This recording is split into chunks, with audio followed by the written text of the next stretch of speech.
Hi friends. గ్రహాల యువరాజుగా పరిగణించే బుధుడు ప్రస్తుతం కర్కాటక రాశిలో సంచరిస్తున్నాడు. సెప్టెంబర్ 4 నుంచి సింహరాశిలోకి ప్రవేశిస్తాడు.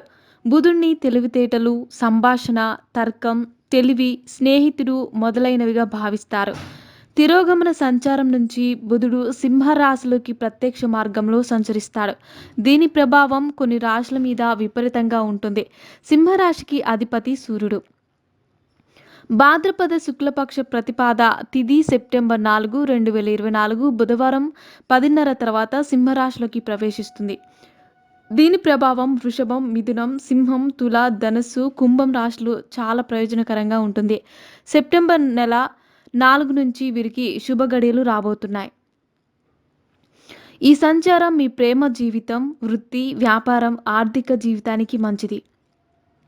డబ్బు బాగుంటుంది. ఉద్యోగాలు, వ్యాపారంలో సానుకూల ఫలితాలను పొందుతుంది. కుటుంబ జీవితం బాగుంటుంది.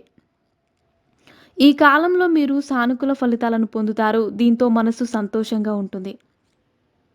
పోటీ పరీక్షలకు సిద్ధమవుతున్న విద్యార్థులు చదువు పట్ల ఎంతో ఆసక్తి కనబరుస్తారు. మంచి ప్రణాళికలతో వ్యాపారంలో లాభాలు ఆర్జిస్తారు.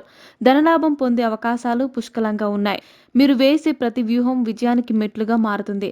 వ్యాపారంలో నిలిచిపోయిన డబ్బును పొందుతారు. పనికి సంబంధించిన ప్రయాణాలు చేయాల్సి వస్తుంది. జీవిత భాగస్వామితో ఆనందంగా గడుపుతారు. కార్యాలయంలో మీ పనితీరు మెరుగుపడుతుంది. ఆర్థిక సమస్యలు తొలగిపోతాయి. ఒత్తిడి నుంచి ఉపశమనం లభిస్తుంది. సెప్టెంబర్లో బుధుడు తన కదలికల 2 సార్లు జరుగుతుంది. దృక్పంచాంగం ప్రకారం 4వ తేదీన సింహరాశిలోకి ప్రవేశిస్తాడు. సెప్టెంబర్ 23న మెర్క్యూరీ ట్రాన్సిట్ జరుగుతుంది. సెప్టెంబర్ 15వ వరకు సూర్యుడితో సంయోగం జరుగుతుంది. సింహరాశిలో సూర్య బుధ కలయిక వల్ల బుద్ధాదిత్య రాజయోగం ఏర్పడుతుంది. సుమారు ఏడాది తర్వాత బుధుడు కన్య రాశిలోకి ప్రవేశించబోతున్నాడు. సెప్టెంబర్ 23న బుధుడు ఉదయం 10:15 కన్య రాశిలో ప్రవేశిస్తుంది. జ్యోతిష శాస్త్రం ప్రకారం బుధుడు కన్య, మిథున రాశికి అధిపతి. అటువంటి పరిస్థితుల్లో బుధుడు తన సొంత రాశిలోకి ప్రయాణించడం వల్ల కొన్ని రాశిచక్ర సంకేతాలు ప్రయోజనకరమైన ఫలితాలను అందిస్తుంది. బుధుడి సంచారంతో ఎంతో శుభకరమైన భద్ర మహాపురుష రాజయోగం ఏర్పడుతుంది. పంచమహాపురుష రాజయోగంలో ఇది ఒకటి. కన్య తర్వాత బుధుడు అక్టోబర్లో తులారాశిలోకి ప్రవేశిస్తుంది. మరిన్ని ఇంట్రెస్టింగ్ అప్డేట్స్ కోసం మా ఛానల్ని సబ్స్క్రైబ్ చేసుకోండి.